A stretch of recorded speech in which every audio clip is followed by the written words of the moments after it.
Chers amis, nous venons de publier une enquête qui s'adressait aux entrepreneurs. 1950 d'entre vous ont répondu à cette enquête, donc ce sont des chiffres tout à fait significatifs parce que près de la moitié d'entre nous sont inquiets à moyen terme pour la pérennité de leur entreprise. Alors, lorsqu'on entend qu'au niveau macroéconomique, les chiffres ne sont pas si inquiétants, si catastrophiques que cela, bien évidemment, on peut y croire, mais on peut aussi se dire que suite à cette enquête, ça va quand même secouer.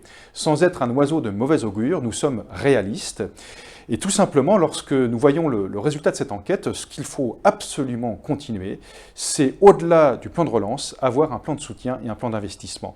Plan de soutien, vous connaissez les mesures qui sont actuellement en place. Alors pour les entreprises qui sont concernées par des fermetures administratives, il va y avoir une exonération de charges, mais vous avez toutes les activités connexes. Et puis même au-delà, vous avez des entreprises qui ne voient pas revenir à court terme un niveau d'activité qui était celle d'auparavant. C'est pour ça que nous militons, pour qu'il y ait un prêt garanti par l'État qui soit un prêt de consolidation, pour pouvoir étaler l'ensemble de nos dettes sur une période plus longue que celle qui est prévue jusqu'à maintenant. C'est pourquoi aussi que nous demandons que le dispositif des prêts participatifs, vous savez, le fameux abondement fonds propres, soit le plus rapidement mis en place et d'une façon simple, avec des taux qui ne soient pas usuraires. C'est pourquoi aussi nous demandons que le plan de relance vienne rapidement s'incarner dans les territoires et soit accessible pour les PME et les TPE. Voilà ce sur quoi nous sommes attachés en ce moment. Vous pouvez compter sur la CPME, bien évidemment. Vous pouvez compter sur l'ensemble de l'équipe qui m'entoure.